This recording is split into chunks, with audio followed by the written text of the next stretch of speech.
off and the clock has started. It's one small step for man, one giant leap for mankind. Hey guys, welcome to the third episode of Brutal Brunch by Mart podcast. I'm Trip Parks, your main host. And I'm Austin, your guest host. And then we have a special guest today, Calvin. You want to introduce yourself, man? Yeah, I'm Calvin, but for, I guess, the many people or the few that know me musically, I go by Calculations Of, and I am a DJ and producer. I'm from South Carolina, but I live in Denver now, so... Well, I love that. We ended up spending a little bit of time together this morning, kind of just bullshitting and getting to know each other. We have a ton of things in common. We both went to a music conservatory, which is pretty awesome, so we both know the pain of that. And we're both, like, right around the corner, actually. This motherfucker took an Uber 2 blocks. I took an Uber for two blocks away. I had a rough night last night, so I was, like, very, like, all right, I have to get here. And I was, like, smoking up to that point and getting things ready. I'm like, how do I look? And I was like, I look like shit. All right, let's go. Let's go. So took the Uber, and it was like it was an Indian dude, and he was like, you sure? Uber? And I was like, yeah, bro. Like, I'm here. Let's get it. We're taking this Uber. And he's like, 2 blocks. You walk? And I was like, no. Do you want my money, man? Yeah, I was like, you trying to get this tip, bro? Because I'm kind of drunk. I'm going to hook you up. I'm going to hook you up on this tip. Let's get it. And it was like, once I got in and we drove down, and he was like, all right, we here? I was like, no fucking way. Excuse me, I don't know if I could curse or not. I just said motherfucker a second ago. Yeah. Oh, well, I apologize. Well, there's that. So I was like, no fucking way that we're that close. But we're that close, and we did bond a little bit. 100%, man. We had some good conversations. And I'm actually interested a little bit in your story, how you got to where you are. You ended up kind of dropping out of music for a little bit, and now you're kind of back. Give us a little background of your story, man. Yeah, so for everyone listening, I guess like the easiest way to put it was I was just like every classical musician that came up, but I was in the South, and I was black. What? Yeah, still is. Yeah. I can verify. Yeah, still is. So being like, in the South, and I guess being black and doing classical music was, I guess, unheard of in some senses, so I felt like that kind of put me over the top and over some people, because it was like, oh, it's a black dude playing, so I was able to do like concerto competitions and stuff. Damn, man, that's intense. Yeah, so I like did that, and basically fast forward, I went to boarding arts school for high school, lived there for like 2 years actually, so I like lived there, so I like talk to people every now and then. I'm like, what was high school like? Right. Lockers. Because I didn't have that. I didn't have like a football team or anything like that. Was it just that small? Yeah, it was that small. Like they're... Not even like 7-on-7 football? No, we didn't have any of that. We had dodgeball, actually. Now that is a man's Organized sport. dodgeball? We had, so one of the things that we would do, like I guess as a de-stressor, was everyone would play dodgeball. That's awesome. We would play dodgeball, and there would be like someone like our age, like 30s or 29s, like that would live with us like on the hall, and they would like judge us, and we would like go in. I'm talking like big red rubber balls, like, and I'm hitting like I guess I would say world class ballet dancers, like they do all the spins, and being able to pummel them in the face with a big red weighted ball is awesome. That's what brought you where you are now. Yes, this is what did it. It did. It wasn't the belt. It wasn't the switch. It was the dodgeballs. It was the dodgeball. So I went to college, did that, and then I ended up dropping out my last, basically, I guess, year to DJ for one of my friends, and he's a hip hop violinist. So he's another black dude, plays violin. I know him all my life, and we ended up going on tour for a couple years, had a falling out, and I moved out to Denver. Had a falling out, and I worked tons of restaurants, and he hit me up again and was like, look, man, no one else is hitting. You should do it again. We reconciled, got doing music again, and we're going on a run with that. So when I'm DJing for him, I like DJ instrumentals. So basically, nice. I DJ, like, buy you a drink, just instrumental, and he plays over it and does whatever. And and then sometimes we do like a live band. So it was like a thing, you know. It was like really going. And then the pandemic hit, and he was already done with music, just exhausted. He's been in the game for a while. Right. So it was like, oh, well, I have to do something else now. So I wanted to move back to Denver because I liked the area. But I didn't. The first time I lived here, I didn't have the greatest experience. Like, Okay. I had fun, but like basically I lived in a madhouse, and we talked about it a little bit. A little bit. Tell us about it.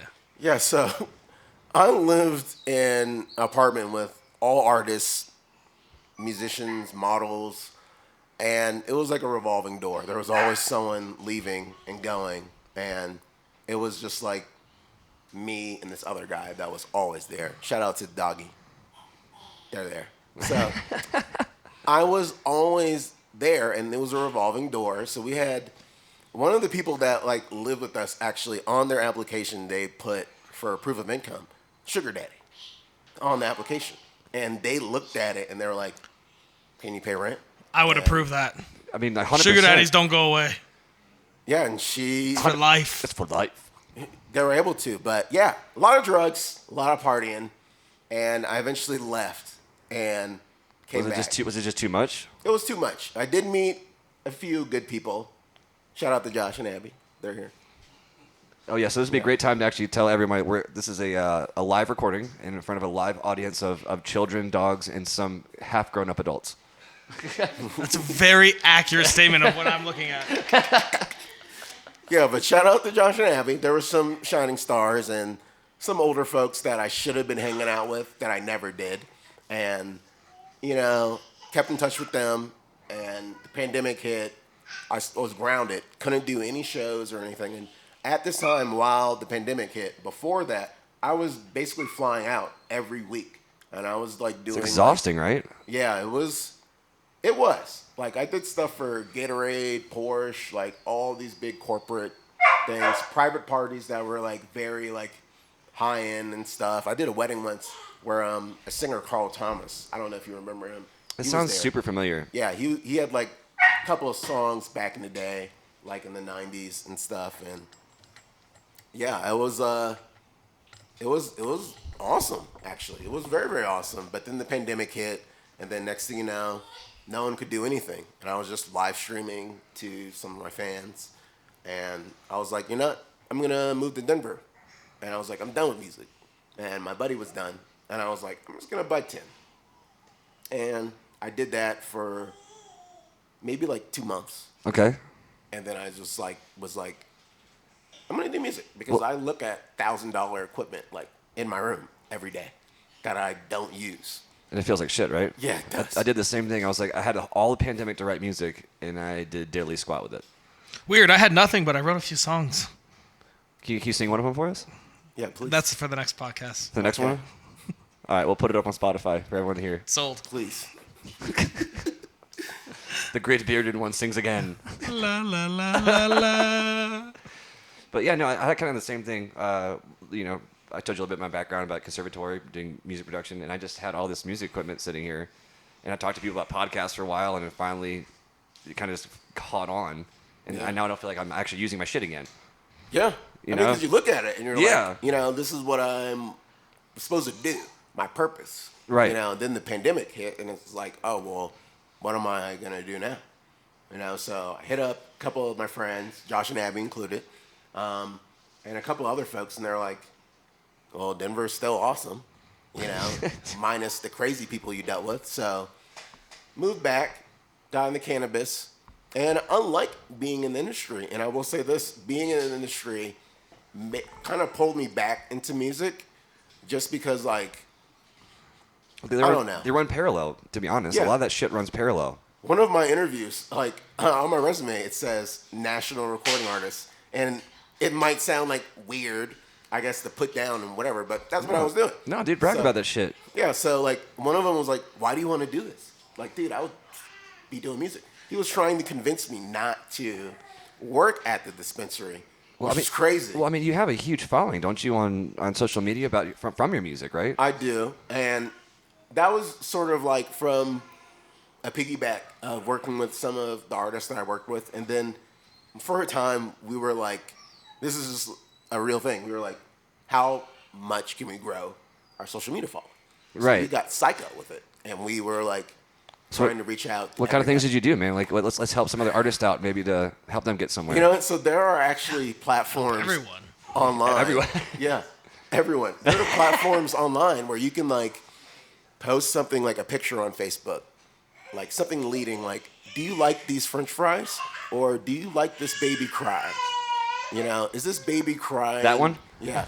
Is this baby crying really getting to you, or is it not? And if you comment, once you comment on it, It starts showing up more. a message immediately gets sent and it's like, do you like this baby cry or this baby cry? And by the way, So is it if you so wanna question, support- question leading then? Like, so you use a lot of Are questions. you using AI or is this you manually doing it? this is all automated. So this is like literally you could put a period and immediately a message gets sent like, I heard that you like this post, but I don't know if you knew, I'm a musician, and if you want to support me, here's my Cash App, Venmo, PayPal, blah, blah, blah. So and that's it's what I was doing. So interactions too. So the biggest thing is interacting with the community, right? Yeah. So we were doing it in mass. So So you had a team with you, I guess. You had a team of people, or just I you was and, doing it for my buddy, and he had like 2 other people, but I was like the main dude doing this for like a huge page with like 3 million people or so. And I was doing it for myself as well. One thing I was noticing is that mass, like messaging and thing, it was like not personal.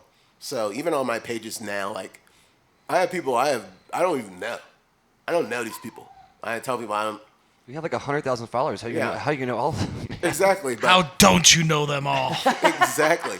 But I will say the pandemic hit, everyone was live streaming, and then something happened with Facebook where they just were like, no more music and all that. And it was always like that. They just started enforcing the rules. So my live streams were cut. So now I only have 10 people on my streams, and I have 100,000 people on my page. That doesn't make sense. So the OGs stood there and basically supported me through the pandemic. Well, shout out to them. You know. Yeah, seriously. So I had like 20, 30 people on my streams during the pandemic, and they were just like, it's going to happen. We're going to see this happen. So if I needed any equipment or had a project, they would fund it all. And what people don't think is that they're interesting enough to do this. But there are people on YouTube and even random videos of dogs barking and talking. And there's people on YouTube that will eat a bag of chips, not say a thing, and get millions of views. So if a dog crying and a person eating a bag of chips gets millions of views, you're telling me that any act or task that you do is not interesting, is not important? It's more interesting than that. So run with it. We're like almost like kind of on the topic of branding at this point, talking about business. So you're in a whole rebrand right now, right? You want to give us a little aspect on the rebrand and what your ideas on this and. Yeah, so the pandemic made me like switch gears and stuff. I wanted to do just cannabis, but I meet customers, touring people, whatever, and stuff, and it just kind of dragged me back in. So what I want to do more is like focus on what I'm doing. I was nervous actually beforehand, just posting any videos, photos of weed or whatever or anything, because I was raised by 2 veterans. I am black, but these are Americans, cold-blooded, America.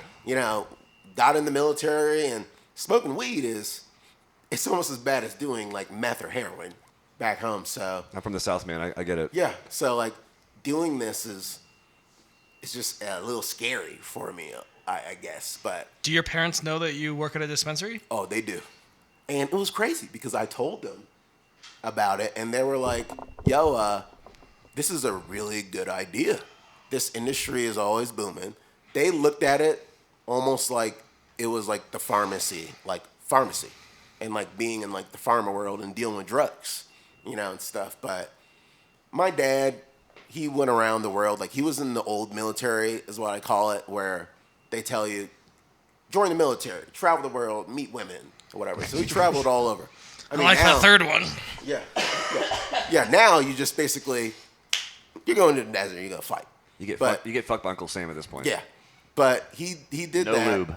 and he listened to all kinds of music. Like even on like road trips when he was like still active duty. We were listening to like random tracks by like Grateful Dead, Willie Nelson, and Willie Nelson's one of my favorites, Yeah. dude. He's one of the funniest artists of all time. Yeah, so one of the things about it was he was like, "Yo, man, it would be awesome just smoking a joint with Willie Nelson and whatever." And he always mentioned it, but I knew he was a clean cut dude. So when I said I was going to get into cannabis, they were like, "This is a good idea.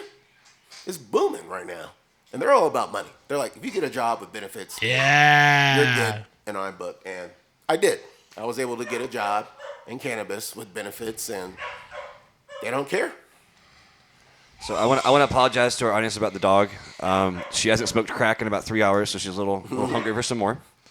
But getting back to your rebranding, so what's your idea here with this rebranding? Are you what kind of routes are you going with it? Like, what's your idea behind it? So basically, I want people to know, like, I've done a good bit of stuff all around the country and whatnot, but I want people to know, like, how is it being an independent musician? Like, just doing things on your own. I don't have, like, a manager or agent at this time. Right. Because previously I did, there was a sports manager, there was private party, there was, like, a machine rolling. And it's just me now. So I am just getting my feet wet, but I want to show everyone basically how it is being a musician and working in the cannabis industry, because I feel like a lot of folks don't know. Everyone that smokes weed always thinks about, like, man, it'd be cool if I could sell it legally.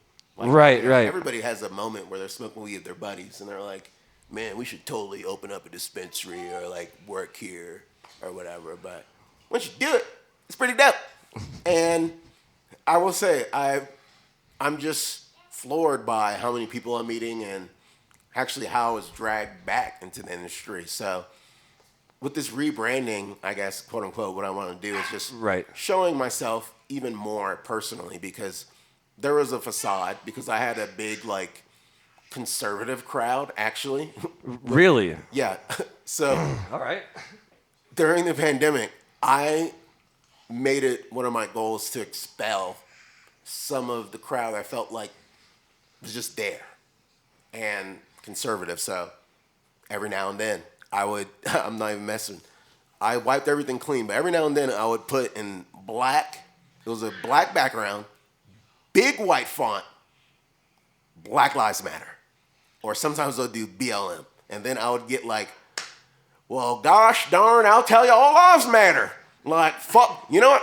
I'll bump your house music, but fuck this. I'm not down with this. You got to know this. And I had all these people like coming at me. I had violations. I almost had all of my social media shut down because people were just giving me like. Was it like? Would you consider it to like cancel culture? Maybe would that be part of it? In that sense, but yeah, because people think it's just canceling. Like cancel culture is only like towards it benefits like liberals or whatever. But in this sense, I was being canceled by, I guess, the conservative group. And there was like this like, there's a thing called copy pasta online where you can copy and paste like responses. And there's one particular a Marine copy pasta, and it basically is a guy bragging like, I've had 100 kills, and how dare you talk to me in this way? And it's like a joke. And I posted this to a woman, and she contacted, this is real. She contacted the police, and she was like, this guy threatened to kill me. And he said he was a service member. She didn't even know that it was a joke. And I got like this email from Facebook. I got taken off from it, and I'm like making money off of my page. Like I'm like, it's a machine. This is all I'm doing, and that happened. And I was like, good God, like this is for real. So I wanted to weed out those people.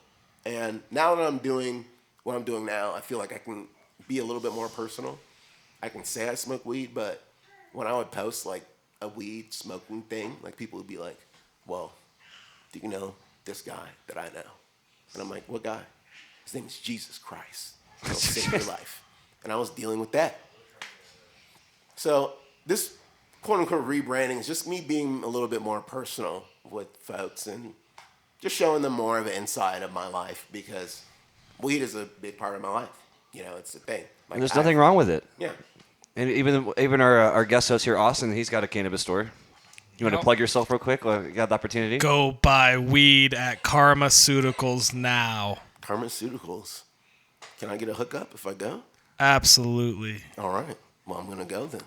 So go check out Pharmaceuticals. And while we're plugging things, you want to plug your social media and stuff right now? Yeah. So my social media is very easy for everyone that's listening. You can remember it. Drop it a hat. Let's just say anything might make you remember a baby crying, a dog barking. Anything. Or just a beautiful, handsome black man like myself. And it's calculations of on every platform. Instagram, Facebook, TikTok. What was it again? Everything. Calculations of, one word. Calculations of. One word. And you'll find me there. You'll find this suave guy. And you're like, who's this guy that can soothe babies crying? There might be a few more joints being smoked on that page. Yeah. But yeah, so like, it's I'm all over the place, and I want to make it unified because people. One of the biggest things that I don't like when I look for independent people, because like I'm one of those dudes that if I get a mixtape handed to me in the gas station, I'm gonna bump it. I'm gonna listen to 100%, man. all the tracks, and I'm going to give an opinion if I can, if it's still there or whatever. So Right. yeah, so I will listen to everything, and I want to be that dude that people I guess can approach, and I listen to everything, and I lost my train of thought just now. I sense that. It's cool, man. It's all good. It was that fat CBD, man. CBD. The CBD will fuck your ass up. Jeez. But yeah, social media, all calculations of. All calculations of. And I'm actually honored that you brought me on. Oh, no, dude. This is awesome having you on, to be honest. This has been a great experience. Even like before we started the podcast, we had a great time talking. I do want to get into touring, though. Okay. So I was in a band a little bit and played at some shows like 930 Club and stuff. And like I thought that was like kind of a big deal, but I never got to tour, right? Yeah. So what are the 3 best cities you ever played in? Whew. 3 best cities you ever played in, right? The best crowds, the best vibe right now. And then I also want to know the 3 best venues you played in. Oh, jeez. Because venues and crowds are totally different kind of like realms when you're playing live. You know what I mean? So no one's ever asked me this, and I've never really like talked about it much. But there is 3 Magoobies. Magoobies. There is a place called Magoobies out of DC, and it's this little jazz club. It's like one of these jazz clubs. The woman that runs it, it's a little heavy set, and it's one of those places where it's like the crowd will like, if you suck, they're gonna tell you. I love those kind of people though. There. It lets you know exactly what's going on. Yeah, so I was there, and I basically, when I didn't DJ and there was a live band, I would do the music director thing. So I would be like, this is the order, whatever, even if I was DJing or not. So scheduling, like everything that was on your plate then. Yeah, so like I did this event, and this woman pays us all in cash, and she's like counting it all. And I felt like it was like the old school like Harlem Renaissance jazz places, and they're paying out their performers at the end of the night. There's counting out cash, kind of like that kind of shit. Yeah. So my buddy was playing, and then another guy, another violinist, and they're wireless, so they were like in the audience, like sitting down, playing next to them. The crowd loved it, and it wasn't the biggest crowd, but they absolutely loved it, and they weren't even headlining. The person headlining actually was booed because of his attitude. The woman running it really didn't like how he just presented himself. So all those artists out there listening to this podcast, have a good tune, man. Don't be a dick. Don't be a dick. Like, love your music. Well, it's actually kind of funny because we talked about this before we even came on here about the ego check. Yeah. Right? Because like, gotta get someone to check your ego. My favorite artists and DJs is when, you can see that they're just fucking having a good ass time. I just went to the Knox like 2 weeks ago, and like they fucking remixed like the Pokemon song and shit, and like the audience just sitting there like they're just DJing and they're all fucking dancing and like high fiving each other. Like I don't even know if they knew we were there. They were just having the best time of their lives by themselves. It was great. It's just having manners, and like it really is. And once you got that locked down, like what you just said, like you have a good time. Everyone has a good time when everyone's in a good mood. And we can tell. I mean, the audience, we can tell how you're feeling. Well, the mood goes through the artist. I mean, they're dictating the fucking mood the entire time. Absolutely. And getting back in like the ego check kind of thing we talked about, like, because you have to get rid of your ego a little bit to get up into those upper echelons of musicians and famous artists, but no one ever we talked about, no one ever checks their ass back down to earth. Yeah. And that's why there's artists that are dicks out there. Yeah. And I would say that that's actually perfect. That leads me into the second best place I played. So a couple years back, I did the Atlanta Jazz Festival, and this was probably the biggest crowd I've ever played. I lived in Atlanta for a little bit. Yeah. And, you've been? I lived in Decatur, unfortunately Bankhead for a few days. Bankhead. And It's real out there, dude. It's real. Well, I shit you not. So this is a true story. So I was playing in I was a small professional football league down there. And I was just Airbnb with my dad because he was helping me out with meals and stuff like that. And he had me in charge of finding houses. And I was like, oh, this is a great place for this house for a few days. And it was in Bankhead, right? So as we're pulling up to this house, there's a convenience store next to the house. And you guys know the long fences? Yeah. Like on the construction sites and whatnot. This motherfucker was zip tied. Like, long fence was zip tied to the front of the windows to avoid getting robbed.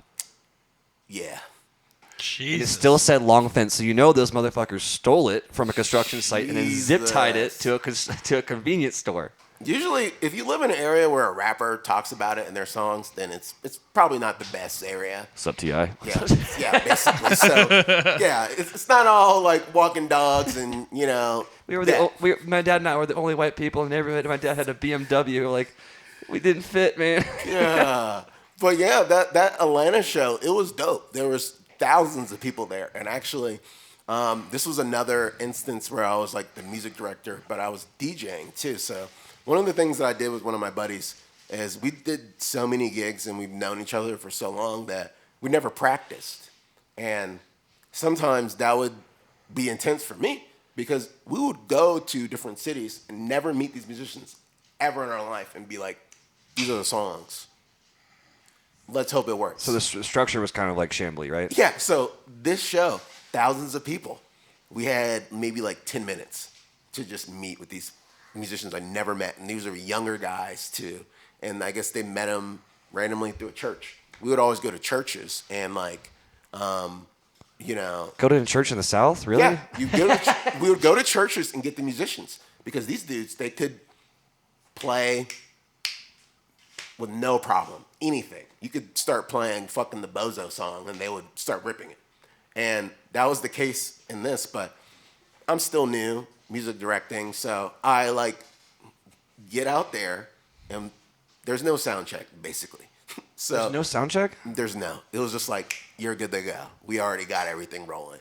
And good talk. Yeah, we sent them like shit. We sent them our writer and everything, so everything was good. And one of the things that I was doing was playing a cajon. And for people that don't know what the cajon is, it's one of those like blocks. Yeah, those. We have an example live in the studio if you guys were here, which we're going to sell tickets to live podcast, by the way, if anyone ever wants to come to a podcast in a small apartment with some good people. I see it. Yeah, so this cajon, this little wood block you basically sit on, and it's a percussive thing. I was supposed to play that, and I was so scared that I actually did not.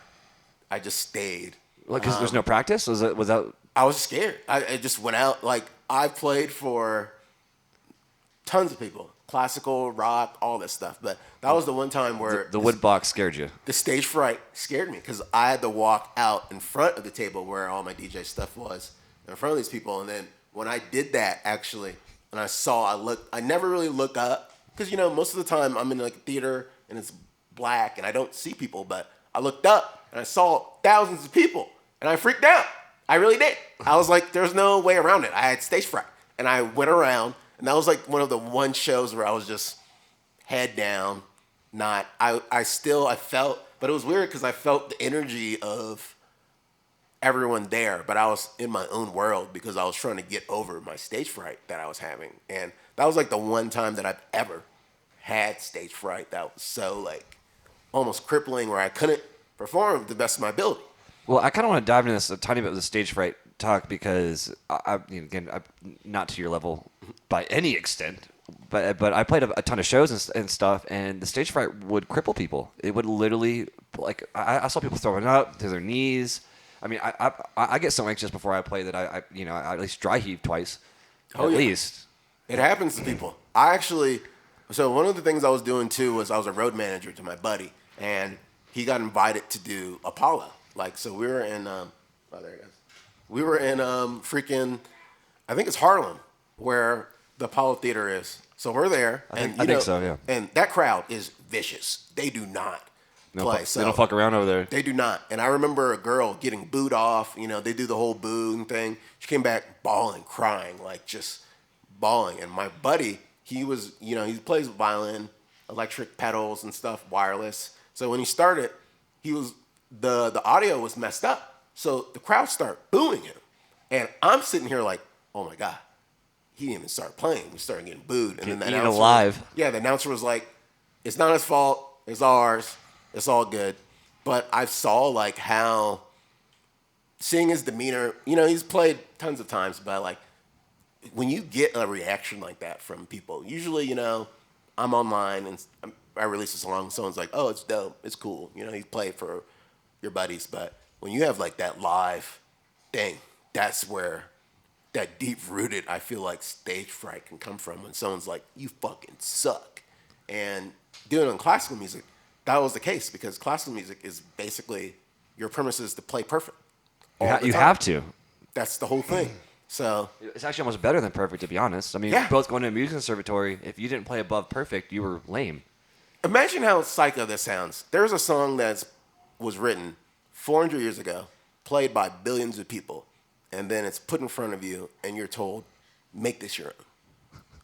Psycho. That's classical music. Literally. That is the whole That's what it is. Premise of it. And that can mess up musicians, I feel like.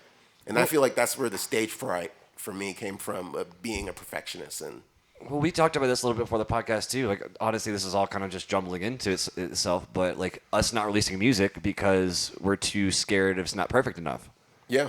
So I mean, like as an artist myself, to anyone listening to this right now, like, don't judge yourself too hard about what you're doing because you know it's probably good enough. We're actually hard on ourselves. Keep doing it, always. Seriously. Brick by brick. There's people eating bags of chips online. I said this earlier, and they were recording that. If you can speak a word, you're doing more than these people. Right, in my opinion. So right, and I guarantee you probably a huge part of your thing was networking too. You know, finding gigs, you know, finding the right people to be involved with. So like, I had it easy. I will say I was spoiled.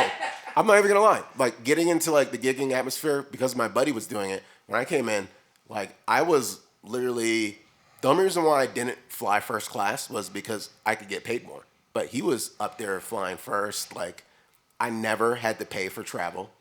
Never had to.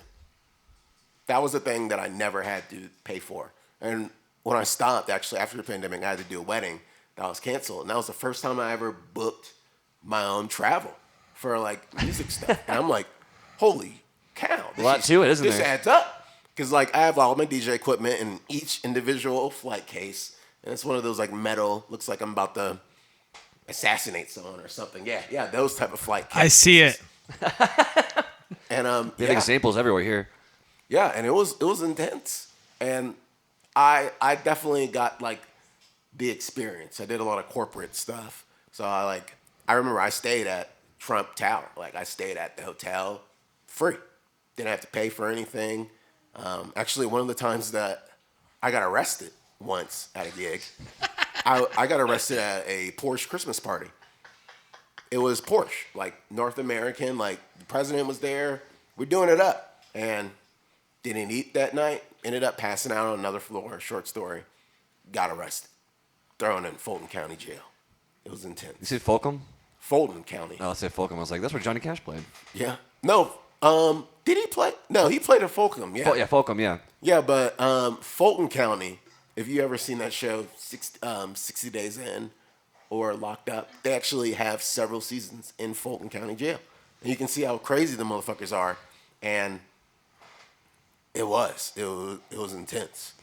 Can I tell you about my weird experience in jail? I don't know if this happened to you, though, but they served for breakfast peanut butter and jelly in tubes. Yikes. Are Dude, you an astronaut? I thought it was, except I was wearing fucking canvas jumpers. And that's actually my third gig was. My third actually was the Porsche Christmas party, third gig. And It was I'll so say awesome. this. You went to jail. It was so awesome. I'll say this. The guy that booked me and this guy, he didn't think that he needed me. He was like, you don't need a DJ. You can just go to iPad and whatever. But he realized when we were playing, like, I was killing it. And, I knew that he didn't want me there and he didn't want to pay me. So I was like, this was like, I have to do good. Or You gotta show up and fucking to give a little extra percent. And he was a DJ too. So like, I killed it, blah, blah, blah. After the gig, next thing I know, his arms around me, like, yo, man, we doing it. Like, and it's like Atlanta, whatever. He's like basically feeding me drinks, talking to people. And yeah, I black out. So it's his fault. So thanks, Porsche. Yeah. I will say, shout out to Porsche. The party was awesome. It was open bar. And, I was probably like 22, 24, I guess, when this happened. And I'm seeing like, this is decadence, like to the max. Like even when I would go into the building outside, there were like the new Porsches, like, on display. Like GT3 and stuff? Yeah, all that stuff. The president of North American Porsche, because, I guess it's a, European company or whatever. So they had North American president. I remember taking pictures with him, feeding drinks, and blacked out, thrown in jail. I woke up, actually, in handcuffs. So That sucks. yeah, it was intense. Like camping? Yeah. Like I woke up in Intense. handcuffs and I was in this random holding area and I felt like it was like, did I murder someone? Because it was like classic, like a table, handcuffed to the chair, and then like I'm freaking out and then I calm down. I'm like, all right, I know I get a phone call. So I'm like, I phone know call! my rights. So like I'm like hungover. I'm like yelling, phone call, phone call. And no one's saying anything. One guy walks by. Then they put me in a van. And then they bring me to Fulton County Jail. Didn't frisk me. I had my keys, my wallet, and shit all in my pocket the whole time. And actually the charges were dropped due to systematic computer error. But they tried to bump them up to the state level. It was weird. And then my lawyer tried to go after the hotel. It was a mess. I got somebody you should probably talk to. But awesome party. Awesome gig. Very, very fun.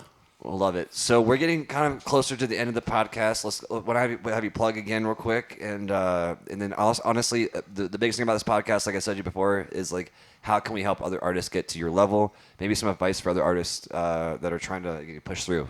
Oh, well, all my social media, you can find me, YouTube, Instagram, Twitter, TikTok, everything.